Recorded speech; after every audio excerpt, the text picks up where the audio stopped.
आपका मेरे चैनल भक्ति का ज्ञान में हार्दिक स्वागत है। प्रिय भक्तगण, आज हम आपको एक कथा का श्रवण करा रही हूँ जो सुनने मात्र से आपके जीवन में सुख, संपत्ति और धन की वर्षा होगी। तो चलिए कथा को प्रारंभ करते हैं। माता पार्वती कहती हैं, भगवान शिव की भक्ति से मृत्यु पर विजय कैसे पाई जाती है। और माता पार्वती ने बताया कि मनुष्य के दुखों का अंत कैसे किया जा सकता है। जो भी इस कहानी को एक बार सुन लेगा वह कभी दुखी नहीं रहेगा। आगे बढ़ने से पहले आपको बता दें कि गरुड़ पुराण में कहा गया है कि कथा हो या सीख, अगर बीच में छोड़ दी जाती है तो वह पाप की श्रेणी में आती है। अगर आप यह कहानी सुन रहे हैं तो पूरा सुनिए। इस कथा को आधा अधूरा छोड़कर जाने की गलती मत करिएगा, क्योंकि इस पवित्र कथा को पूरा सुनने से मनचाहा फल की प्राप्ति होगी। इसलिए इस कथा को पूरा सुने। आप शिव भक्त हैं तो भोलेनाथ का अनादर ना करें। तो चलिए कथा शुरू करते हैं। प्रिय श्रद्धालुओं, आपसे निवेदन है कि इस कहानी का एक एक शब्द ध्यान से सुने। यह महत्वपूर्ण कहानी मनुष्य के जीवन में बहुत काम आ सकती है। प्रिय श्रद्धालुओं, चलिए शुरू करते हैं। यह एक प्राचीन कथा है जो गंगा मैया के पवित्र तट पर घटित हुई थी। एक बार भगवान शिव गंगा के किनारे वृक्ष के नीचे बैठे हुए विश्राम कर रहे थे। उसी समय माता पार्वती वहां आ पहुंचती हैं और भगवान भोलेनाथ के सम्मुख आकर कहती है, हे प्रभु, आज मैं आपके पास मनुष्यों के कल्याण के लिए एक अत्यंत महत्वपूर्ण प्रश्न लेकर आई हूं। तब भगवान शिव मुस्कुराते हुए कहते हैं, हे माता पार्वती, कृपया बताइए, मनुष्यों के कल्याण के लिए आप कौन सा प्रश्न पूछना चाहती हैं। यह सुनकर वह माता पार्वती विनम्रता पूर्वक कहती है, हे प्रभु, मेरा प्रश्न यह है कि कोई भी मनुष्य अपने जीवन में आने वाले दुखों का अंत कैसे कर सकता है। फिर वह माता पार्वती भगवान से अनुरोध करती है, हे प्रभु, इस प्रश्न का सही और संतोषजनक उत्तर आपसे बेहतर कोई नहीं दे सकता। कृपया हमें बताइए कि मनुष्य अपने दुखों का अंत कैसे कर सकता है ताकि वह शांति और आनंद की प्राप्ति कर सके। भगवान भोलेनाथ मुस्कुराते हुए कहते हैं, हे माता पार्वती, आज मैं आपको एक पावन कथा सुनाने जा रहा हूं। कृपया इसे मन लगाकर और ध्यानपूर्वक सुनिए। प्रिय श्रद्धालुओं, यदि आप भी यह कहानी सुन रहे हैं तो निवेदन है कि इसे अंत तक सुने और बीच में छोड़कर जाने की भूल ना करें, क्योंकि इस दिव्य कथा को संपूर्ण रूप से सुनने से मनचाहा फल प्राप्त होता है। अतः अगर आप सच्चे शिव भक्त हैं तो भोलेनाथ का आदर करें और इस कथा को पूरी श्रद्धा के साथ सुने। इसके बाद भगवान भोलेनाथ ने माता पार्वती को कथा सुनाते हुए कहा, हे पार्वती, बहुत समय पहले एक सुंदरपुर नाम का नगर था और उस नगर पर प्रताप सिंह नाम का एक शक्तिशाली राजा राज्य करता था। एक दिन सायंकाल का समय था जब राजा प्रताप सिंह अपने राज्य की सीमाओं के निकट जंगल में शिकार खेलकर थके हारे वापस लौट रहे थे। उसी समय रास्ते में राजा की नजर एक छोटे बालक पर पड़ी जो एक जलती हुई चिता के पास उदास खड़ा था। राजा ने बालक को देखते ही अपने घोड़े से उतरकर धीरे धीरे उसकी ओर चलना शुरू किया। जब राजा बालक के पास पहुंचे तो उन्होंने सुना कि वह बालक चिता की ओर देखकर कह रहा था, मां, मैं तुम्हारी सौगंध खाकर वचन देता हूं कि एक दिन बहुत बड़ा आदमी बनूंगा और तुम्हारे सभी सपनों को पूरा करूंगा। यह सुनकर राजा और करीब आ गए और स्नेहपूर्वक पूछा, बेटा, तुम कौन हो और यहां इस तरह क्यों खड़े हो। बालक राजा के इस प्रश्न पर थोड़ा घबरा गया और पहले कुछ नहीं बोला। तब राजा ने उसे सांत्वना देते हुए कहा, पुत्र, डरने की आवश्यकता नहीं है, मैं सुंदरपुर का राजा हूं। अभी कुछ देर पहले तुम अपनी मां की चिता के पास खड़े होकर बहुत बड़ा व्यक्ति बनने की सौगंध खा रहे थे। राजा ने करुणा से भरे स्वर में कहा, क्या मैं जान सकता हूं कि इस सुनसान जंगल में तुम अपनी मां की चिता के पास अकेले क्यों खड़े हो। तुम्हारे अन्य रिश्तेदार और परिवार के सदस्य कहां हैं। यह सुनकर बालक ने आह भरते हुए कहा, हे महाराज, मेरी मां और मैं इस जंगल में अकेले ही रहते थे। मेरे साथ ना कोई सगा संबंधी है और ना ही कोई रिश्तेदार। मेरी मां ने अपने अंतिम समय में मुझे बताया था कि मेरे दादाजी सूरत नगर के एक सेठ थे और करोड़पति माने जाते थे। मेरे माता पिता का प्रेम विवाह हुआ था, लेकिन मेरी माँ का परिवार अत्यंत गरीब था, इसलिए मेरे दादाजी उन्हें कभी स्वीकार नहीं कर पाए। बालक की बात सुनकर राजा का हृदय द्रवित हो उठा और उन्होंने बालक के सिर पर स्नेह से हाथ रखा। बालक ने अपनी दुख भरी कहानी आगे बढ़ाते हुए कहा, मेरे माता पिता के विवाह के कुछ ही समय बाद एक दिन मेरे पिताजी बगीचे में टहलने गए थे। तभी अचानक वहां एक विषैला सांप आ गया और उसने मेरे पिताजी को डंस लिया। उस जहरीले सांप के काटने से मेरे पिताजी की तुरंत वहीं मृत्यु हो गई। इस दुखद घटना के बाद मेरे दादाजी और दादी ने मेरी मां को अपशकुनी और मनहूस कहकर दोषी ठहराया। उनका मानना था कि मेरी मां के घर में कदम रखने से ही मेरे पिताजी की मौत हुई, इसलिए उन्होंने मेरी मां को घर से बाहर निकाल दिया और उस समय मेरी मां गर्भवती थी। मजबूर होकर वह जंगल में आई और यहाँ एक छोटी सी झोपड़ी बनाकर रहने लगी। इसी झोपड़ी में मेरा जन्म हुआ और मेरी माँ ने मुझे पाल पोस कर बड़ा किया। अपने आखिरी समय में मेरी माँ ने मुझसे कहा था कि मैं किसी भी तरह से गरीबी के इस कठिन जीवन से बाहर निकलूं, अपने पैरों पर खड़ा हो सकूं और एक दिन योग्य और संपन्न बनूं। महाराज, इतना कहते ही मेरी माँ ने अपने प्राण त्याग दिए। जब तक मेरी माँ जीवित थी, मैं उनसे बड़े आदमी बनने का वादा नहीं कर सका था। इसी कारण आज उनकी चिता के पास खड़े होकर उनकी आत्मा को वचन दे रहा था कि मैं एक दिन अवश्य बड़ा आदमी बनूंगा और उनके सपनों को पूरा करूंगा। प्रिय दर्शकों, इसके बाद भगवान भोलेनाथ ने माता पार्वती से कहा, हे पार्वती, उस बालक की इतनी दुख भरी कहानी सुनने के बाद राजा के हृदय में करुणा उमड़ पड़ी। राजा ने उससे सहानुभूति के साथ कहा, ओह बेटा, तुम्हारी कहानी तो अत्यंत दुखद है। इस वन में रहकर तुम कैसे अपने जीवन को संवार पाओगे और बड़े आदमी बन सकोगे? अगर तुम चाहो तो मेरे साथ मेरे राज्य में चल सकते हो।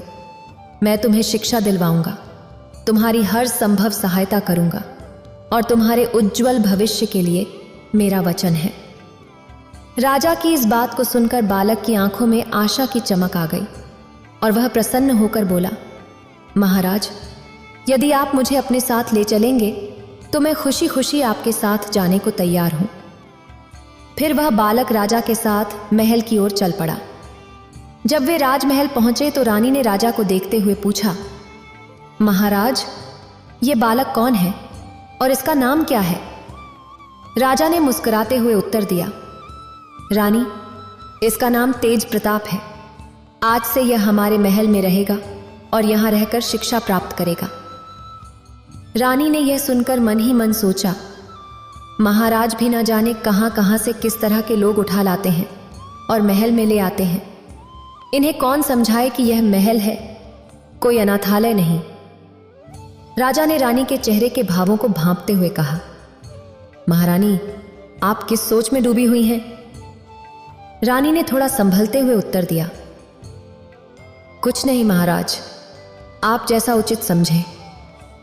राजा ने गहरी सांस लेते हुए कहा, महारानी, आज से तेज प्रताप तुम्हारी छत्र छाया में पलेगा। जिस प्रकार तुम हमारे राजकुमार और राजकुमारी का ध्यान रखती हो, ठीक उसी तरह अब तुम्हें इसका भी ध्यान रखना होगा। रानी ने महाराज की बातों का मान रखते हुए मुस्कुराकर कहा, ठीक है महाराज, जैसा आप कह रहे हैं मैं वैसा ही करूंगी। प्रिय दर्शकों, फिर भगवान भोलेनाथ ने माता पार्वती को आगे की कथा सुनाते हुए कहा, हे माता पार्वती, उस रात बालक तेज प्रताप राजमहल में अपने शयन कक्ष में सोचने लगा, मेरी तो सचमुच कितनी अच्छी किस्मत है कि आज मैं एक साधारण बालक से राजमहल का सदस्य बन गया हूं। दूसरी ओर महारानी मन ही मन विचार कर रही थी, मुझे कल ही कुछ ऐसा करना होगा कि इस तेज प्रताप को महल से बाहर निकाल सकूं। अगले दिन जब राजकुमार को भोजन के लिए बुलाया गया तो राजकुमार और राजकुमारी के लिए सोने की थालियों में खाना परोसा गया, जबकि तेज प्रताप के सामने एक पत्तल पर भोजन रखा गया। यह देखकर तेज प्रताप की आंखों में हल्की नाराजगी झलक उठी। उसने कहा, मैं पत्तल पर खाना नहीं खाऊंगा। रानी ने तंज भरे लहजे में पूछा, क्या तुम पत्तल पर भोजन नहीं कर सकते? तेज प्रताप ने संयमित स्वर में उत्तर दिया,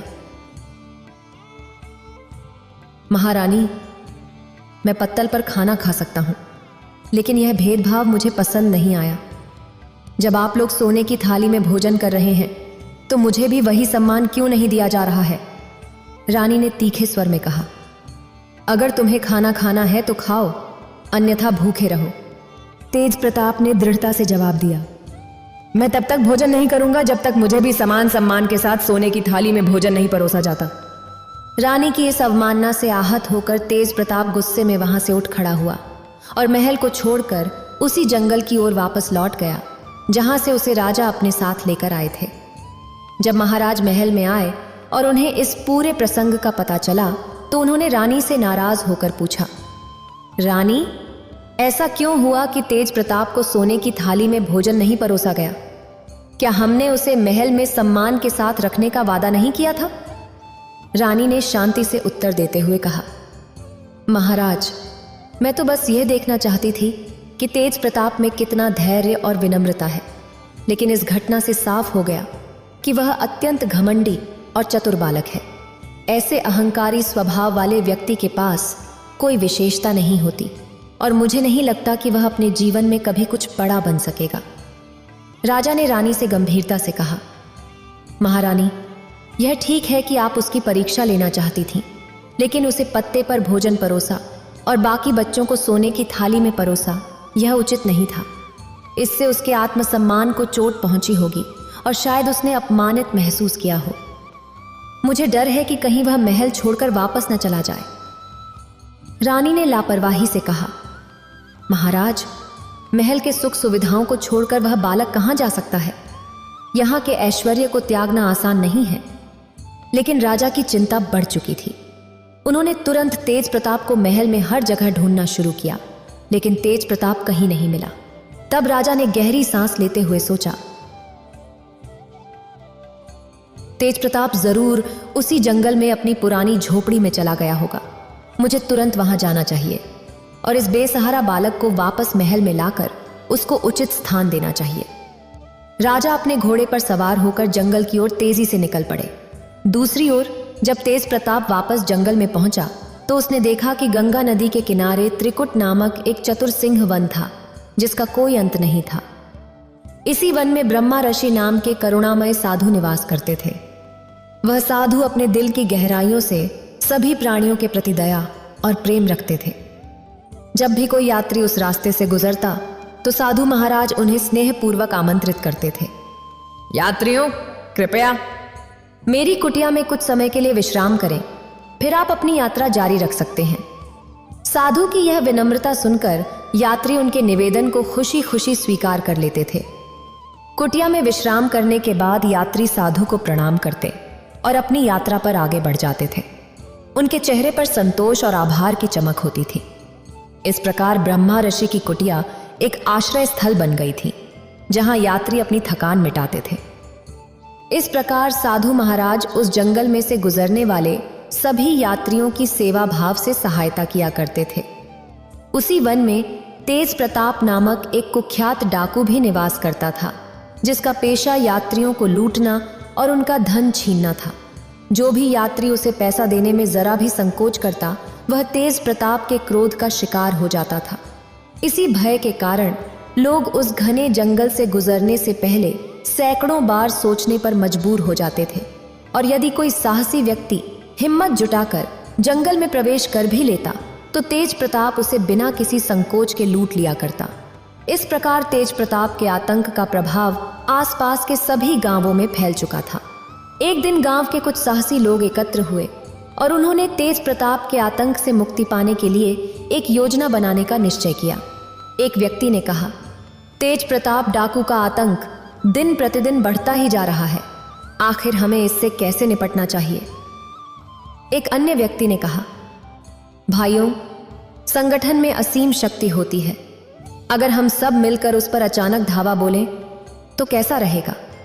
इस तरह हम आसानी से उसे काबू में कर सकेंगे और उसका खात्मा कर पाएंगे। सभी ने सहमति जताते हुए कहा, तुम्हारा विचार वास्तव में बहुत ही अच्छा है। फिर एक अन्य व्यक्ति ने कहा, तो फिर देरी किस बात की? आज ही हम तेज प्रताप डाकू पर हमला कर देते हैं। प्रिय दर्शकों, कथा को आगे बढ़ाते हुए भगवान भोलेनाथ ने कहा, हे माता पार्वती, उसी समय गांव के सभी लोग अपने अपने अस्त्र शस्त्र लेकर उसी घने जंगल की ओर निकल पड़े। वन में पहुंचते ही वे सभी लोग डाकू तेज प्रताप को ललकारने लगे। कहां छिपा बैठा है डाकू तेज प्रताप? बाहर निकल, आज तू हमसे बच नहीं पाएगा। हम तेरी मौत का रूप लेकर आए हैं। या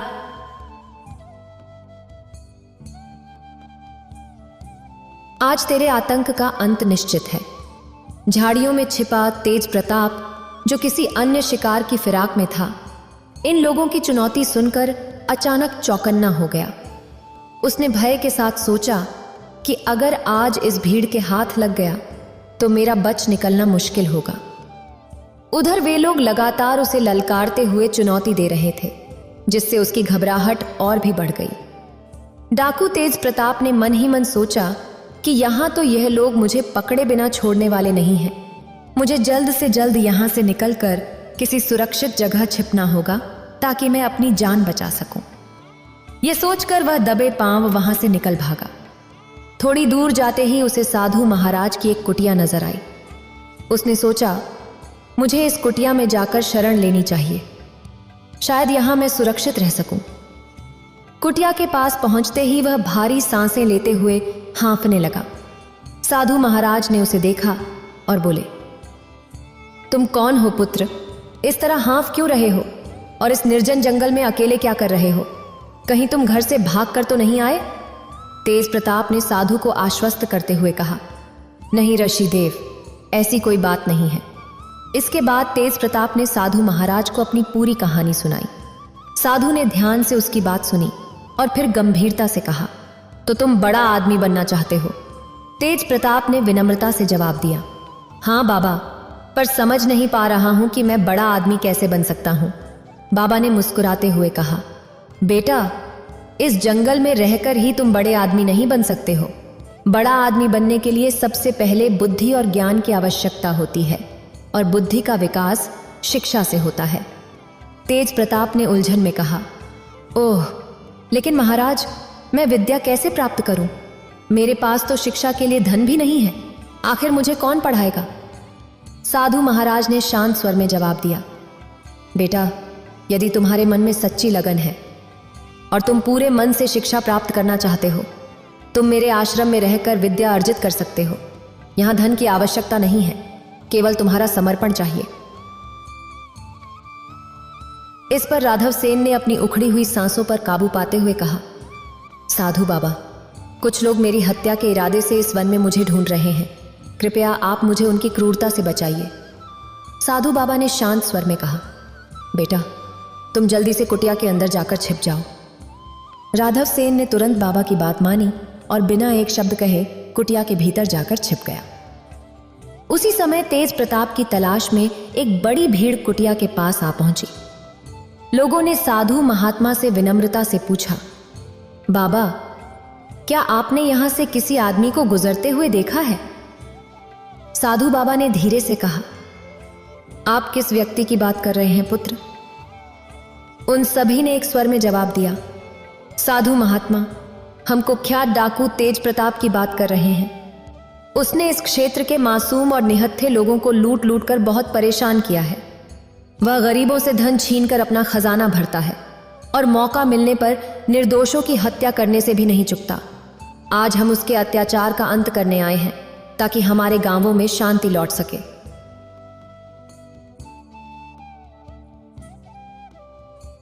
साधु बाबा ने गंभीरता से कहा, तुम लोग तेज प्रताप को मारने आए हो? अरे, वह तो पहले ही गंगा नदी में डूबकर मर चुका है। यह सुनकर भीड़ आश्चर्य से भर गई और बोली, साधु बाबा, आप क्या कह रहे हैं? क्या सच में तेज प्रताप डाकू मर चुका है? बाबा ने शांत स्वर में कहा, हां भाइयों, मेरी बात पर विश्वास करो, वह अब इस दुनिया में नहीं है। अब तुम सब निश्चिंत होकर अपने अपने घर लौट जाओ। कुटिया के अंदर छिपा तेज प्रताप खिड़की से बाहर यह दृश्य देख रहा था। उसकी आंखों में राहत और कृतज्ञता का भाव था। वह सोच रहा था, आज साधु बाबा की करुणा और उनकी सूझबूझ ने मेरी जान बचा ली। साधु बाबा के प्रति लोगों के अटूट सम्मान के कारण सभी ने उनकी बात मान ली और वहां से लौट गए। जब लोग चले गए तो राघव सेन धीरे धीरे कुटिया से बाहर निकला और साधु बाबा के सामने सिर झुकाकर बोला, साधु बाबा, आपने उन लोगों से मेरे बारे में झूठ क्यों बोला? साधु बाबा मुस्कुराते हुए बोले, बेटा, मैंने कोई झूठ नहीं बोला, मैंने बस एक सच्चाई कही थी। तुम्हारे अंदर का डाकू तो पहले ही मर चुका था, इसलिए तुम आज डर कर मेरी शरण में आए थे। राघव सेन ने इस पर विचार करते हुए सिर झुका लिया और बोला, बाबा, आपकी बात सही है। मेरे भीतर के भय और असुरक्षा ने मुझे आप तक पहुंचा दिया। साधु बाबा ने गहरी दृष्टि से उसे देखा और कहा, हे पुत्र, निर्दोष लोगों से धन छीनकर तुम अपने वर्तमान जीवन और भविष्य दोनों को ही नष्ट कर रहे हो। क्या इतनी लूटपाट और हिंसा के बाद भी तुम्हें अपने मन में शांति का एहसास होता है?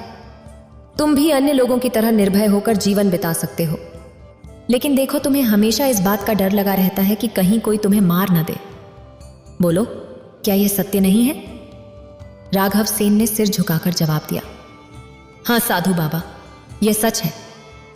कुछ देर तक विचार करने के बाद राघव सेन डाकू ने साधु बाबा से कहा, साधु महाराज, आपकी बातों ने मेरी आंखें खोल दी हैं। मैं अब अन्य लोगों की तरह निर्भय और शांतिपूर्वक जीवन जीना चाहता हूं।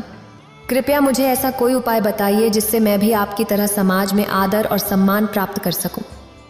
साधु बाबा, मैं आपको वचन देता हूं कि जो भी कार्य आप मुझसे करने को कहेंगे उसे मैं पूरी निष्ठा से करूंगा। बाबा ने मुस्कुराते हुए कहा, तो ठीक है, यदि तुम सच में परिवर्तन चाहते हो तो मेरे पीछे पीछे चलो। भगवान भोलेनाथ ने कथा को आगे बढ़ाते हुए कहा, हे माता पार्वती। इसके बाद साधु बाबा उस खान से निकलकर एक ऊंचे पर्वत की ओर चल पड़े और राघव सेन उनकी बात मानते हुए उनके पीछे पीछे श्रद्धा भाव से चल पड़ा। पर्वत की तलहटी में पहुंचने के बाद साधु महाराज ने राघव सेन की ओर देखते हुए कहा, राघव सेन, इन 2 बड़े पत्थरों को अपने सिर पर उठाकर मेरे पीछे पीछे पहाड़ की चढ़ाई करो।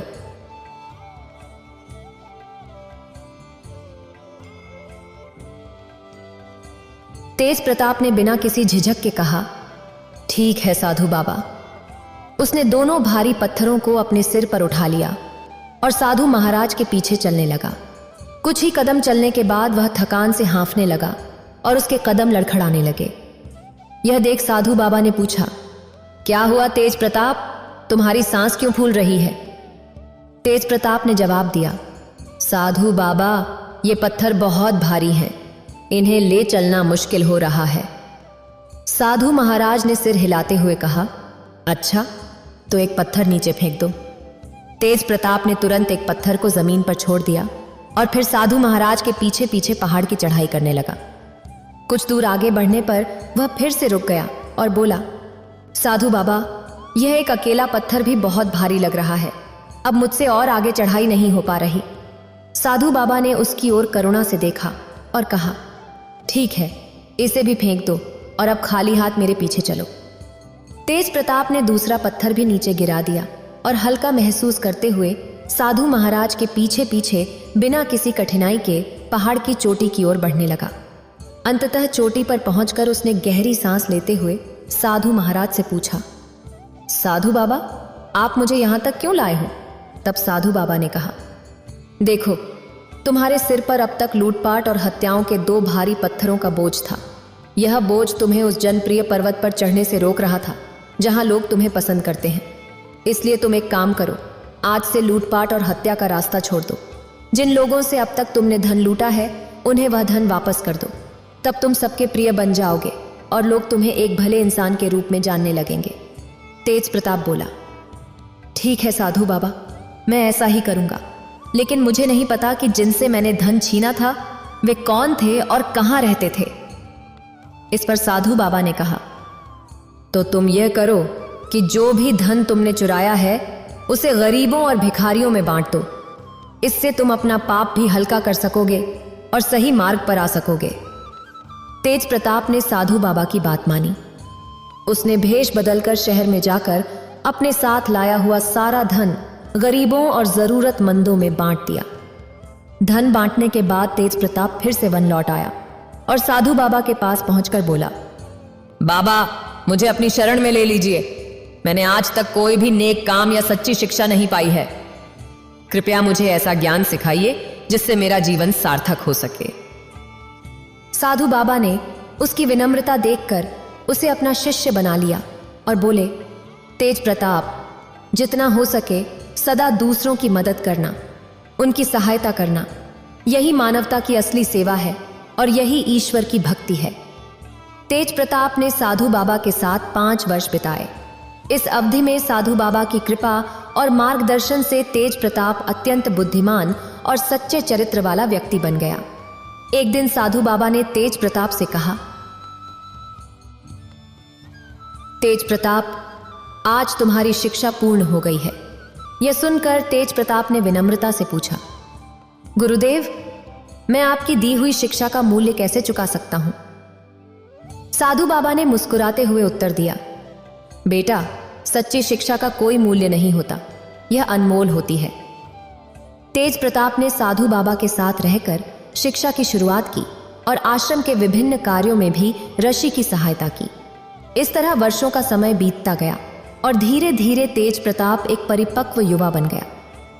एक दिन ऋषि ने तेज प्रताप को बुलाकर कहा, तेज प्रताप, अब तुम्हारी शिक्षा पूर्ण हो चुकी है।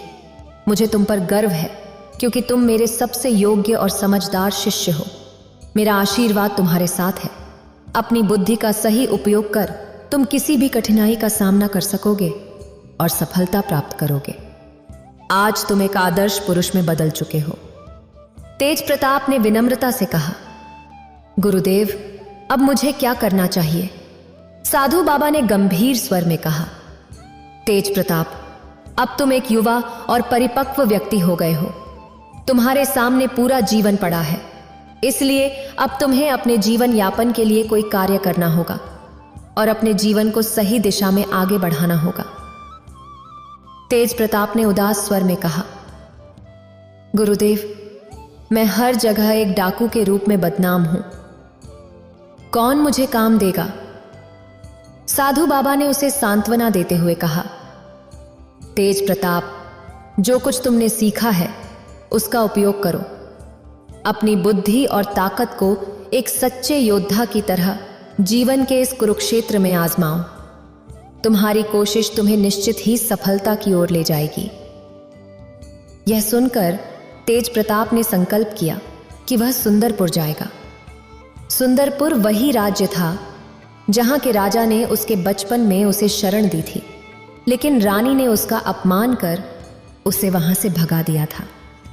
उस पुराने अपमान के बावजूद तेज प्रताप ने सोचा कि अब अपने सुधार के बाद वह फिर से वहां जाएगा और अपनी पहचान बनाएगा। जब तेज प्रताप सुंदरपुर पहुंचा तो उसने सुना कि वहां के मंत्री की अचानक मृत्यु हो गई थी और इस कारण मंत्री का पद खाली पड़ा था। उसी दिन राजा ने अपने दरबार में यह घोषणा की थी कि राज्यसभा में योग्य उम्मीदवारों का चयन किया जाएगा ताकि एक उपयुक्त मंत्री मिल सके। तेज प्रताप इस खबर को सुनकर दरबार में पहुंचा। राजा उस समय अपने राज सिंहासन पर विराजमान थे और दरबार की कार्यवाही को गंभीरता से सुन रहे थे। तभी उनके सेनापति ने कहा,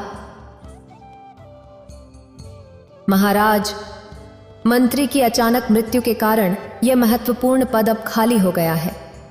इस पद को अधिक समय तक खाली नहीं रखा जाना चाहिए क्योंकि यह राजकाज के संचालन में अड़चन उत्पन्न कर सकता है। राजा ने सहमति में सिर हिलाते हुए कहा, सेनापति जी, आप बिल्कुल सही कह रहे हैं। इस पद को शीघ्र ही योग्य व्यक्ति को सौंपना आवश्यक है। परंपरा के अनुसार मंत्री का पद उसके पुत्र भानु को ही मिलना चाहिए। सेनापति ने कुछ संदेहपूर्वक स्वर में पूछा, महाराज, लेकिन क्या भानु इस पद की जिम्मेदारी निभाने के काबिल है?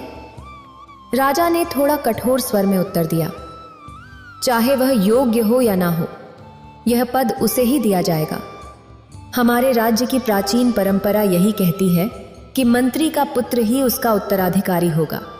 इसलिए इस परंपरा का पालन करते हुए हम दरबार में भानु के लिए मंत्री पद की घोषणा करेंगे। इतने में तेज प्रताप ने साहसपूर्वक कदम आगे बढ़ाया और राजा को संबोधित करते हुए कहा, महाराज, समय के साथ पुरानी परंपराओं को बदलना ही सच्ची समझदारी है। जब योग्य उम्मीदवार उपलब्ध हो तो केवल परंपरा का अनुसरण करना ही सही नहीं होता। तेज प्रताप ने अपना परिचय देते हुए कहा, मेरा नाम किशोर है। महाराज, मैं मंत्री पद के लिए अपना नाम प्रस्तुत करना चाहता हूं। उसने यह नाम इसलिए चुना ताकि राजा प्रताप सिंह उसे पहचान ना सके, क्योंकि तेज प्रताप का अतीत राजा के सामने एक डाकू के रूप में कुख्यात था। कई वर्षों बाद राजा प्रताप सिंह अब वृद्ध हो चुके थे और समय ने उनके चेहरे पर झुर्रियों की गहरी रेखाएं खींच दी थीं। इस बीच तेज प्रताप ने राजा के समक्ष साहसपूर्वक कहा, महाराज, आप मेरी परीक्षा लेने के लिए जो भी विधि चाहे उस पर अमल कर सकते हैं। यदि मैं आपकी कसौटी पर खरा उतरूं तो मुझे स्वीकार करें, अन्यथा मुझे जो भी दंड देना हो वह आपके निर्णय पर निर्भर होगा। राजा राम सिंह ने गंभीरता से कहा, युवक, तुमने जो सुझाव दिया है राज्य की पुरानी परंपराओं को बदलने का, हम उसे उचित मानते हैं, परंतु इस पर तभी अमल कर सकते हैं जब तुम हमारी परीक्षा में सफल हो। हम तुम्हारी और भानु दोनों की परीक्षा लेंगे। जो भी इस कठिन परीक्षा को उत्तीर्ण करेगा उसे सुंदरपुर का नया मंत्री बनाया जाएगा।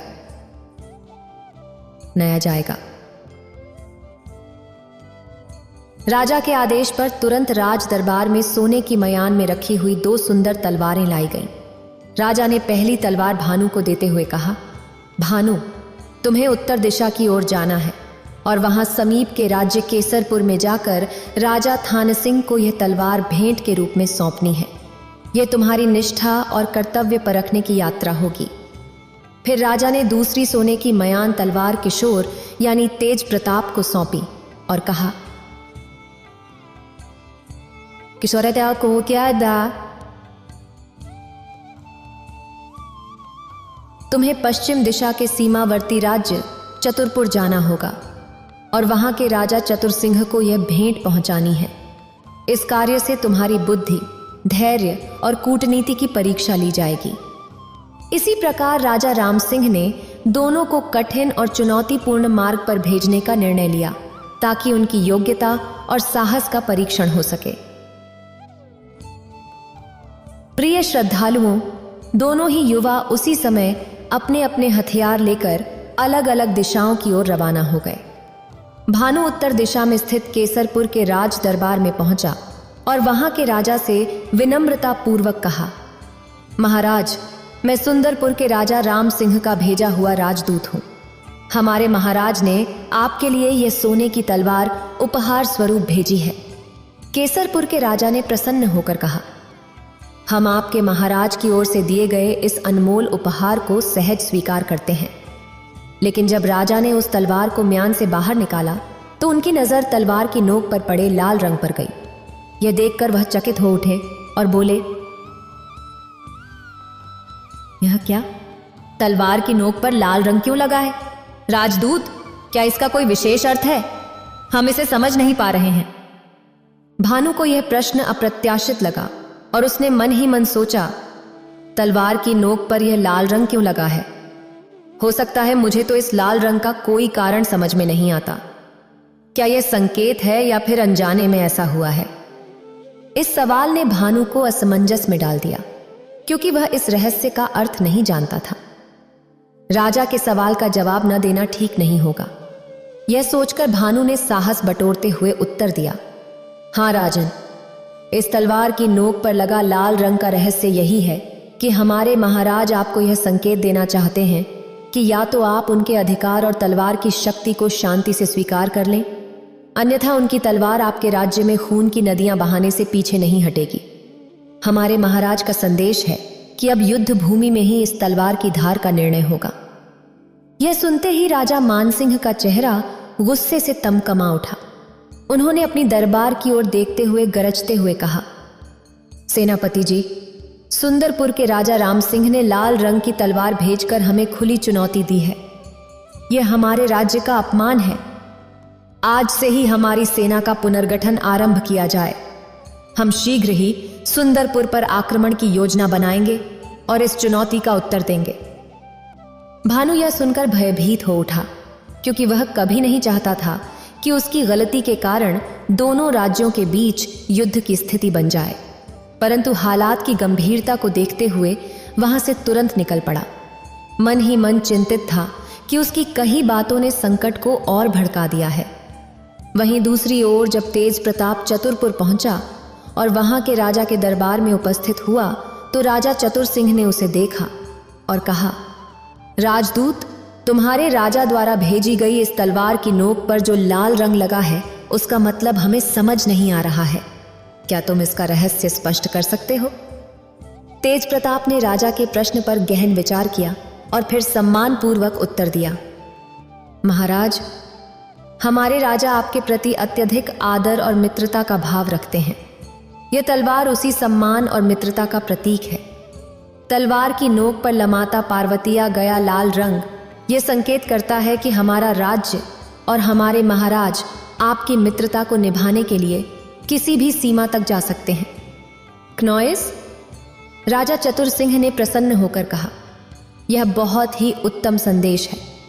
मैं तुम्हारे राजा की इस मित्रता की निशानी को पूरे आदर के साथ स्वीकार करता हूं और उनके प्रति हार्दिक धन्यवाद प्रकट करता हूं। मैं भी सच्चे हृदय से उनकी मित्रता के प्रति वचनबद्ध हूं और अपना तन मन उनके लिए। इसके पश्चात राजा चतुर सिंह ने एक विशेष सम्मान के तौर पर कहा, राजदूत, मैं आपके राजा के लिए अपनी सेना की एक टुकड़ी और कुछ बहुमूल्य उपहार भी भेंट करना चाहता हूं ताकि यह मित्रता और भी मजबूत हो सके। तेज प्रताप ने राजा चतुर सिंह का आभार प्रकट किया और सेना की टुकड़ी तथा उपहारों को लेकर सुंदरपुर की ओर प्रस्थान किया। उधर दूसरी ओर केसरपुर के राजा के आदेश पर वहां की सेना ने सुंदरपुर पर आक्रमण की तैयारी कर ली थी और सुंदरपुर की ओर रूख कर चुकी थी, जिससे युद्ध की स्थिति बन रही थी। भानु और तेज प्रताप दोनों जब अपने नगर सुंदरपुर लौट आए तो सीधे राजा राम सिंह के दरबार में उपस्थित हुए।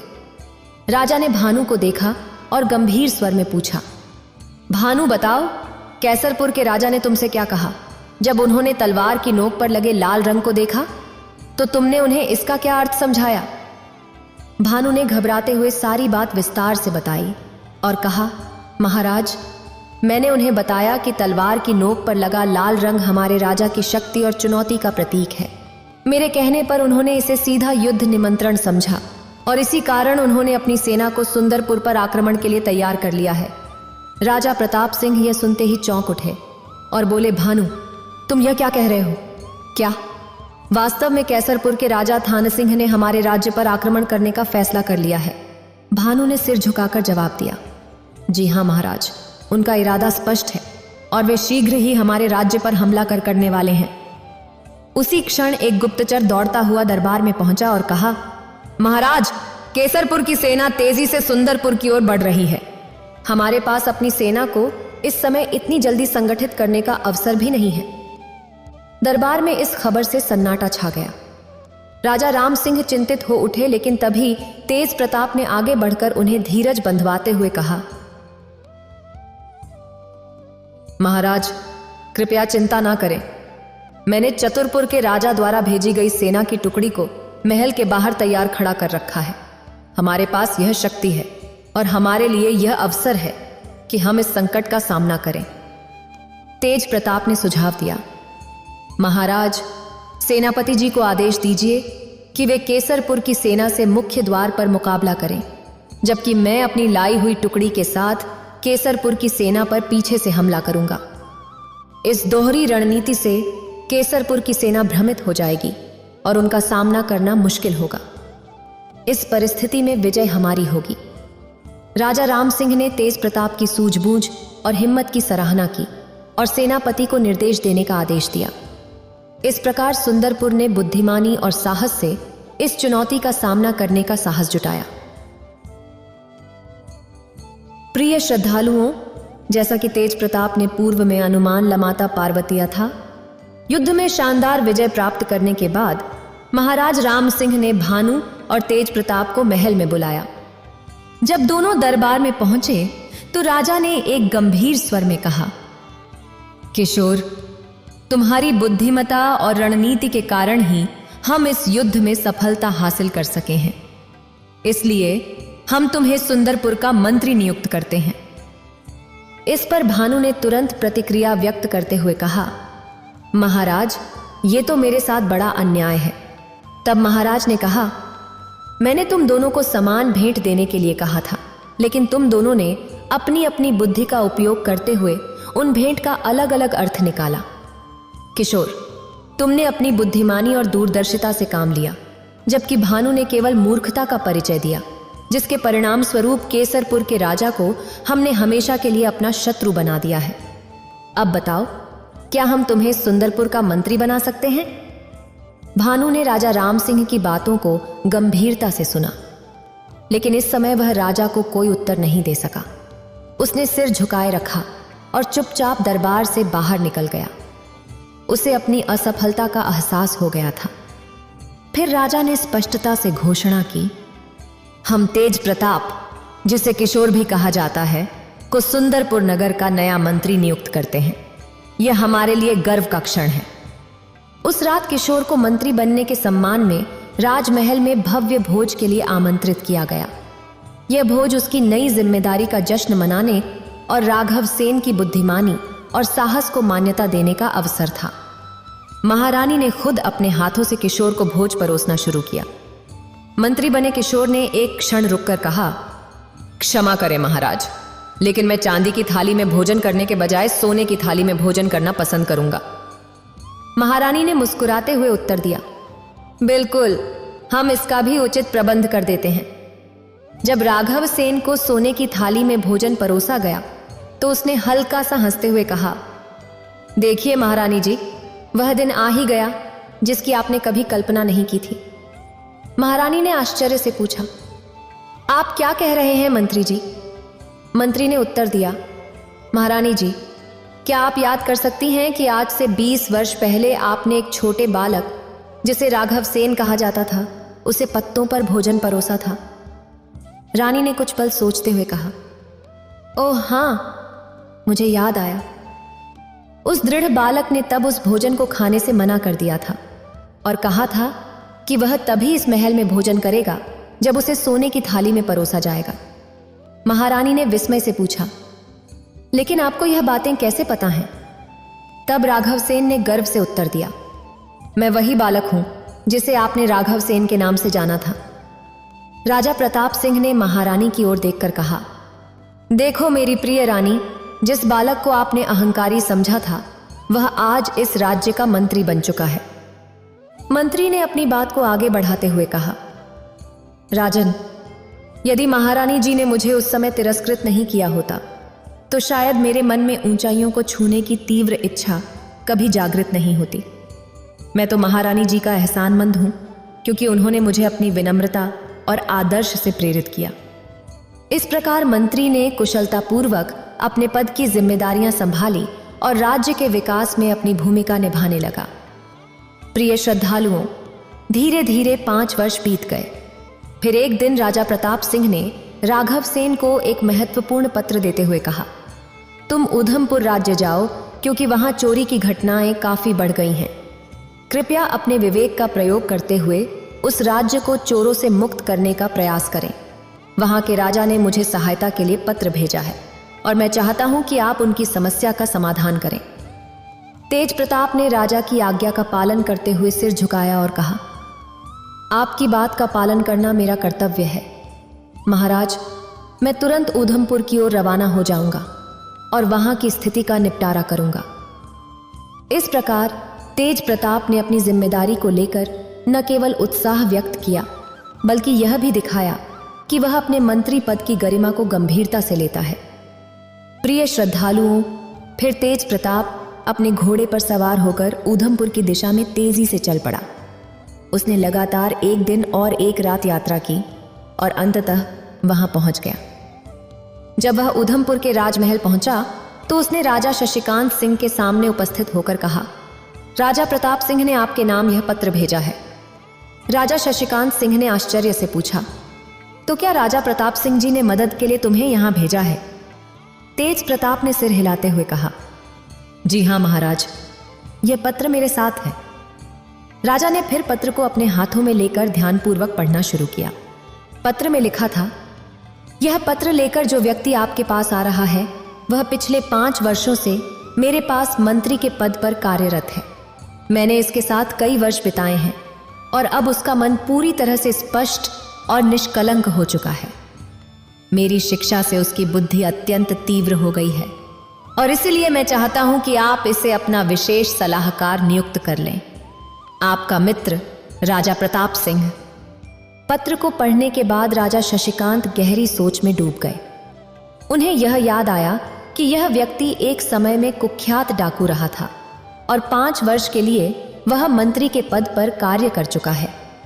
उन्होंने मन ही मन सोचा, क्या इसे विशेष सलाहकार जैसे महत्वपूर्ण और जिम्मेदार पद पर नियुक्त करना उचित रहेगा? प्रिय श्रद्धालुओं, आज कथा सुनाते हुए भगवान भोलेनाथ ने कहा, हे माता पार्वती। तभी राजा के मन में एक और विचार आया।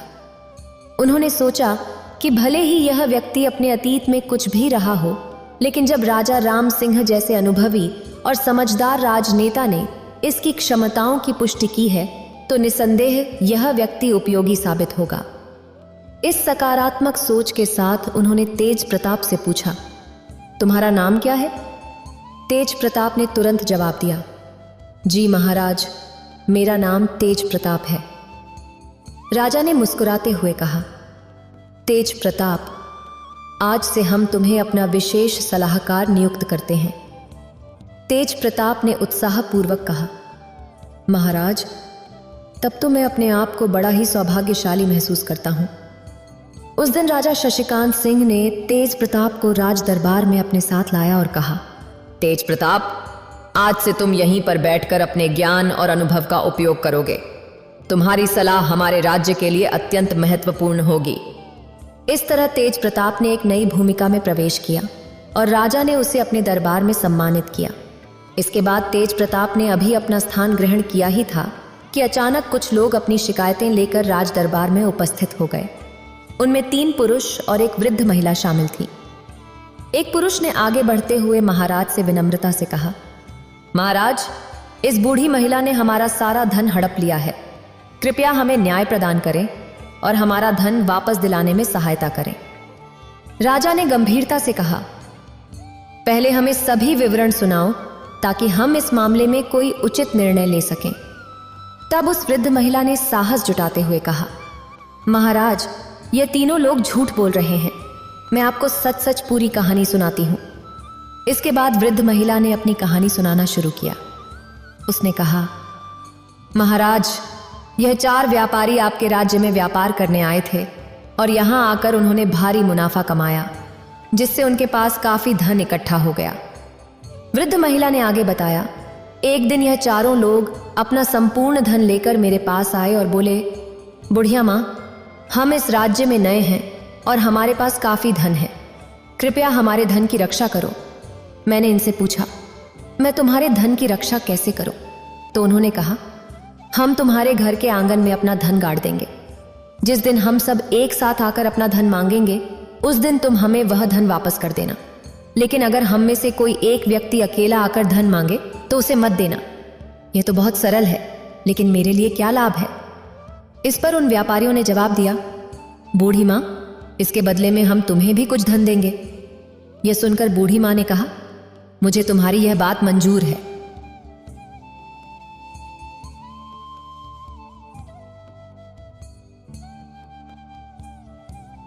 फिर उन चारों ने मिलकर घर के आंगन में एक गड्ढा खुदवाया और अपने धन को वहीं पर गाड़ दिया।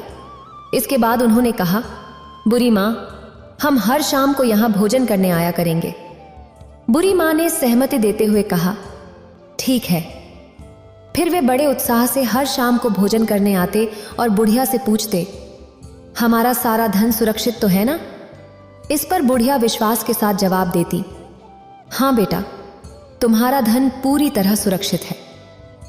एक दिन जब उन चारों व्यापारियों ने खजाने के स्थान को खोदा तो वहां पर धन बिल्कुल वैसा ही था जैसा उन्होंने पहले छोड़ा था। इस दृश्य को देखकर अब उन्हें उस वृद्ध महिला की ईमानदारी पर कोई संदेह नहीं रह गया। उसकी ईमानदारी से अत्यंत प्रसन्न होकर उन्होंने उसे 5 स्वर्ण मुद्राएं दी और कहा, बुरी माँ, ये मुद्राएं रख लो, ये तुम्हारे लिए बहुत काम आएंगी। बुढ़िया ने खुशी से कहा। झुक झुक जियो मेरे प्यारे बेटो। लेकिन उन चारों में से एक व्यापारी के मन में लालच जाग उठी।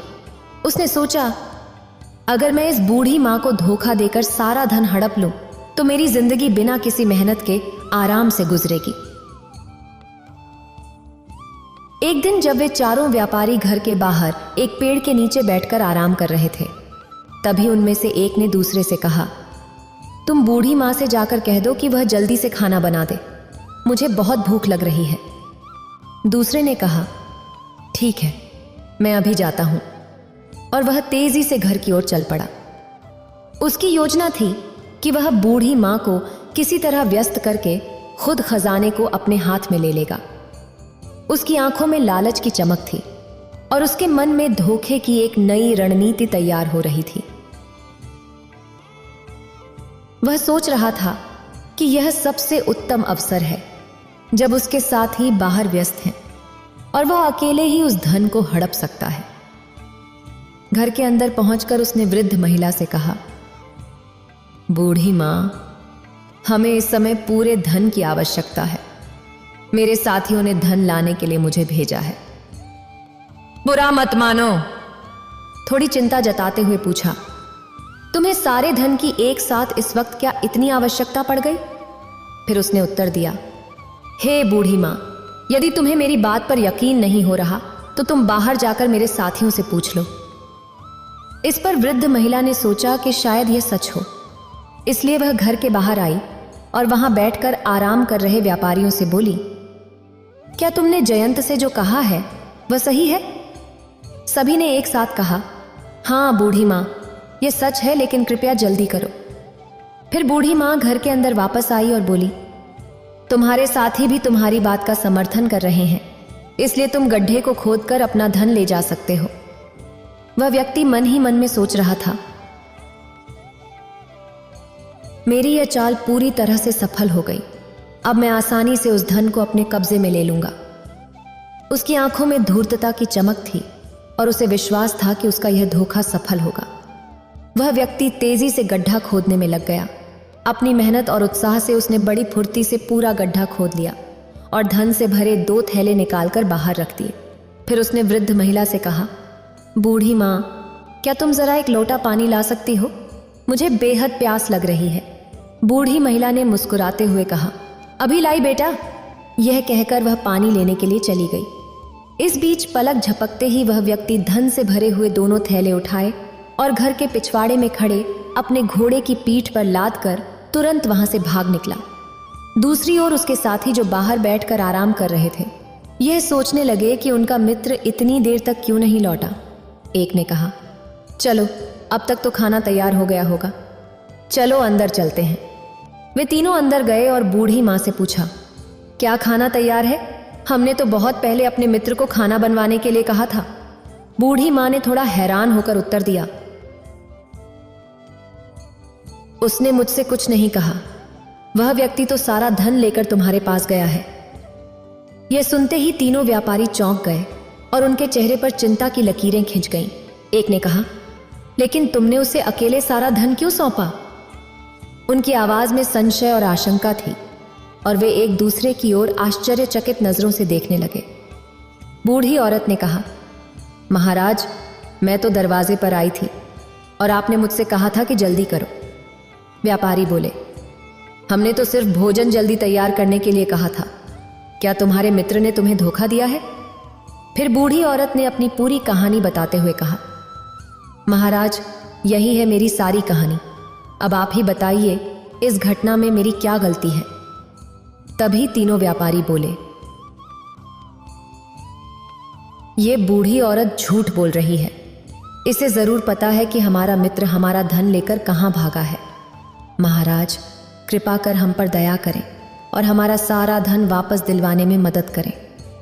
राजा सोच में पड़ गए और मन ही मन विचार करने लगे, यह तो एक अनोखा मामला है, इनका विवाद कैसे सुलझाऊं? क्यों ना इस विवाद का निपटारा करने के लिए तेज प्रताप को बुलाऊं? इससे मुझे तेज प्रताप की बुद्धिमत्ता की परीक्षा लेने का अवसर भी मिलेगा। यह सोचकर राजा ने वहीं बैठे तेज प्रताप से कहा, तेज प्रताप, क्या तुम इन लोगों के झगड़े का समाधान कर सकते हो? तेज प्रताप ने विनम्रता से उत्तर दिया, अवश्य महाराज, यदि आपकी आज्ञा हो तो मैं इस विवाद को सुलझाने का प्रयास करूंगा। फिर महाराज ने तेज प्रताप को अनुमति दे दी। तेज प्रताप ने बूढ़ी औरत से प्रश्न किया, बूढ़ी मां, जब यह चारों व्यापारी तुम्हारे पास अपना धन रखने आए थे तो उन्होंने तुमसे क्या कहा था? बूढ़ी औरत ने उत्तर दिया, जी, इन लोगों ने कहा था कि वे अपना सारा धन मेरे आंगन में गाड़ देंगे और जब चारों व्यापारी एक साथ आएंगे तभी मैं वह धन उन्हें दूं। किसी एक के मानने पर वह धन नहीं देना।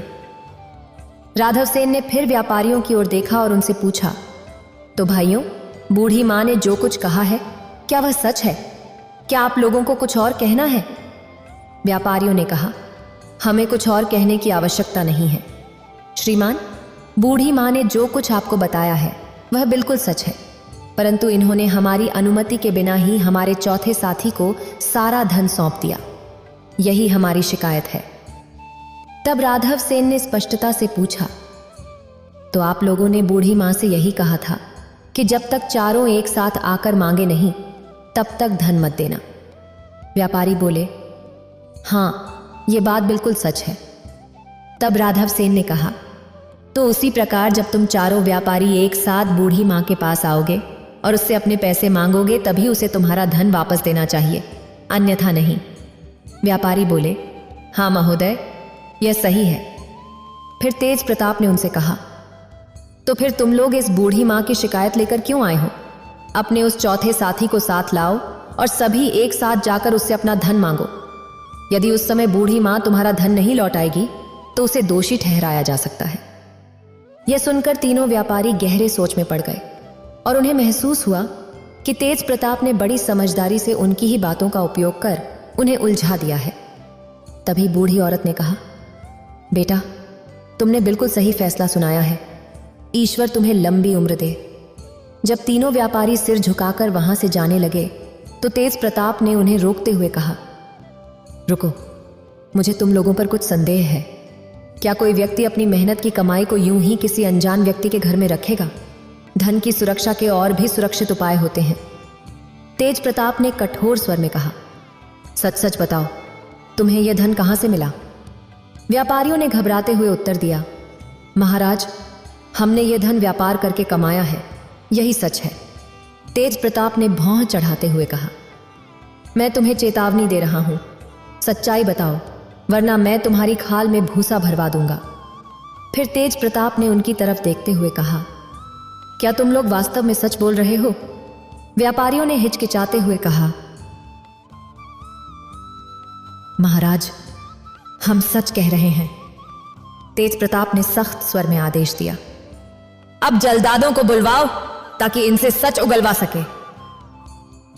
यह सुनते ही तीनों व्यापारियों के चेहरों का रंग उड़ गया और डर के मारे उन्होंने सच बोलना शुरू कर दिया। वे बोले, महाराज, वास्तव में हम चारों एक चोरों के समूह के साथी हैं। जो धन हमारा चौथा साथी लेकर भाग गया है वह भी चोरी का ही है। हमने उसे एकत्रित किया था और अब वही लेकर वह फरार हो गया है। महाराज ने गहरी सांस लेते हुए कहा, तो यह बात है, तुम सब चोर हो। चोरों ने शर्मिंदा होते हुए सिर झुका लिया और बोले, हाँ महाराज, हम स्वीकार करते हैं, हम चोर हैं। प्रिय दर्शकों, भगवान भोलेनाथ ने माता पार्वती को कथा सुनाते हुए आगे कहा, हे माता पार्वती। फिर उस राजा ने अपने सैनिकों को आदेश दिया कि इन तीनों चोरों को बंदी बना दिया जाए और जेल में डाल दिया जाए ताकि वे अपने पापों की सजा पा सकें। महाराज ने आदेश दिया कि इस बूढ़ी औरत को पूरे सम्मान और इज्जत के साथ राजमहल से विदा किया जाए। इसे यहां से जाने में कोई असुविधा नहीं होनी चाहिए। इसके बाद महाराज ने तेज प्रताप की ओर देखा और कहा, तेज प्रताप, तुम इस कठिन परीक्षा में पूरी तरह खरे उतरे हो। हमने तुम्हें अपना विशेष सलाहकार बनाकर बिल्कुल सही निर्णय लिया था। हमें इस फैसले पर सदा गर्व रहेगा। उस दिन के बाद से राजा शशिकांत सिंह अपने प्रत्येक महत्वपूर्ण कार्य में तेज प्रताप से सलाह लिया करते थे। तेज प्रताप, जो कभी एक डाकू के रूप में जाना जाता था, अब दुनिया का सबसे बुद्धिमान और विश्वसनीय सलाहकार मंत्री के रूप में प्रसिद्ध हो गया। इतना कहते हुए भगवान शिव ने अपनी कथा समाप्त किया। अगर आपको ये वीडियो अच्छी लगी हो तो लाइक करें और शेयर करें और मेरे चैनल भक्ति का ज्ञान को सब्सक्राइब करें। आपका धन्यवाद।